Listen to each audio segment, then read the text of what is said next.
Waandishi wa habari wenzangu wa Tanzania na wahariri wetu wa Tanzania, kwanza naomba kuwapongeza kwa dhati kwa kazi nzuri mnazofanya kwa weledi mkubwa, kwa umakini na kutanguliza maslahi ya taifa.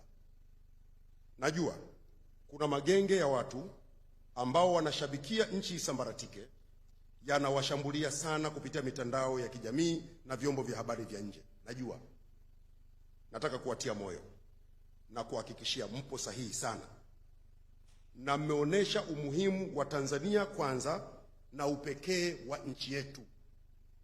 Sio lazima sisi waandishi wa habari wa Tanzania tuige mtindo wa kushambulia nchi yetu na kuiharibu.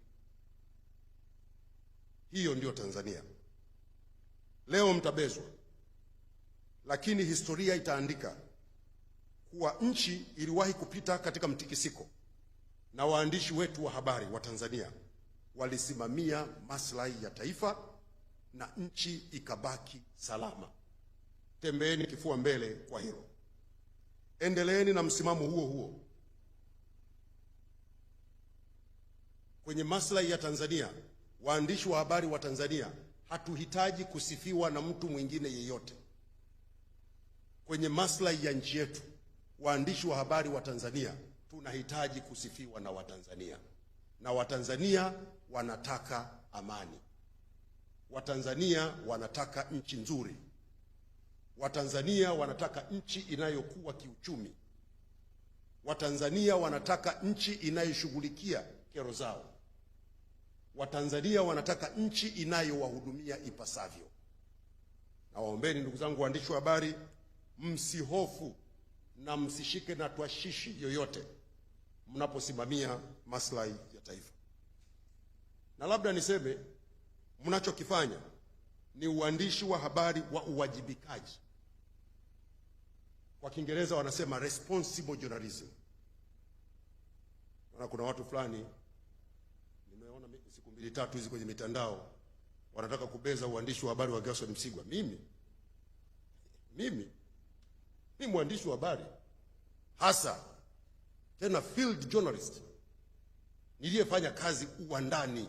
Yaani ingekuwa ni vitani ningesema mimi ni field marshal. Waandishi wa habari wa Kongo mnajua hapa.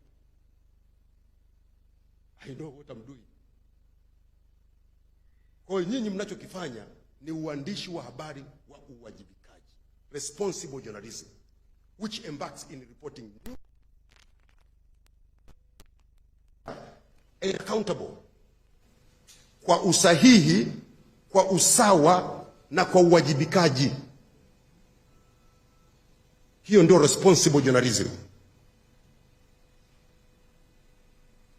Na unapofanya hivyo ni lazima mambo muhimu yazingatie. Kwanza, to verify your facts. Verify your facts. Huwezi mwandishi wa habari kwenye chombo cha habari chenye heshima unakwenda unaandika story, unasema nimezungumza na nesi mmoja ambaye hakutaka jina lake litajwe. What is that? Is that journalism? Msemaji mkuu wa serikali yuko hapo, hujamuuliza. Kwa hiyo umekwenda kutafuta nesi ambaye jina lake hataki litaje, na msemaji mkuu wa serikali yupo, viongozi wa serikali wapo, serikali ipo. Avoid bias and conflict of interest and being transparent about your sources and mistakes. Lazima uwe mwazi. Uwezi ukasema kuna hili jambo limetokea, umelipata wapi? Si lazima useme. Si ndio uandishi wa habari? Sasa unakwendaje kutengeneza paniki chombo cha habari chenye heshima? Umenukuu watu wasiojulikana kuanzia mwanzo mpaka mwisho. Hawafahamiki, wamehifadhiwa, wamefanyaje? Halafu nataka tukuamini. Hiyo na maoni ya mtu binafsi kuna tofauti gani? Ndugu zangu, nimezungumza kwa utuo ili kuambia mnachokifanya ni sahihi. Na mimi kazi yenu naiona. Mnapotukosoa mnatukosoa, mnapoona pamekwenda sawa sawa mnaandika.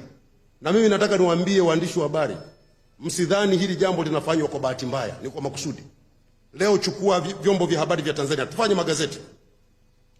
Chukua magazeti ya Tanzania, utasikia SGR kukamilika 2030, bandari ya Dar es Salaam mambo super, Dodoma inajengwa, wakulima wachekelea mbolea ya ruzuku, sasa bima ya afya, wakati umetimia.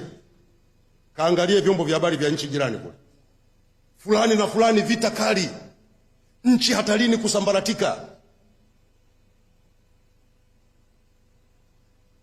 vurugu sijui zimefanyeje. Sasa how can you be proud of your country? Kwa kuchapisha maudhui kwenye vyombo vya habari ambayo kila siku yanachafua nchi yako, yanadhalilisha watu, ama kwa kutumia uandishi wa habari kimkakati kuchochea nchi bora, maslahi ya watu, maisha bora, kuandika kuhusu kero za watu ili zishughulikiwe, kuandika habari za kuwajibisha serikali ichukue hatua kwa ajili ya maisha ya watu. Nataka kurudia, you guys are very light, very light. Na mimi ni katibu mkuu wa Wizara ya Habari, Utamaduni, Sanaa na Michezo na msemaji mkuu wa serikali. Nimepewa jukumu hili na Mheshimiwa Rais tukiongozwa na waziri wetu Mheshimiwa Profesa Palamagamba Kabudi, tuhakikishe sekta ya habari inakuwa bora na waandishi wa habari wanafanya kazi vizuri na kwa uhuru. Nataka niwahakikishie kwa niaba ya Mheshimiwa Waziri, tutasimamia maslahi ya vyombo vya habari vya Tanzania. Tutahakikisha vyombo vya habari vya Tanzania vinafanya kazi kwa uhuru bila kuingiliwa na mtu yeyote. Pale mtakapokwama tutashirikiana nanyi kuwakwamua. Na mimi niwaambie tu, tumeanza maandalizi ya kuanzisha mfuko wa wanahabari. Kama ambavyo wasanii wanapata mikopo kupitia kwenye mfuko wa utamaduni na sanaa, na sisi hapa tunafanya. Haitakuwa rushwa. Lazima waandishi wetu wa habari muwe imara.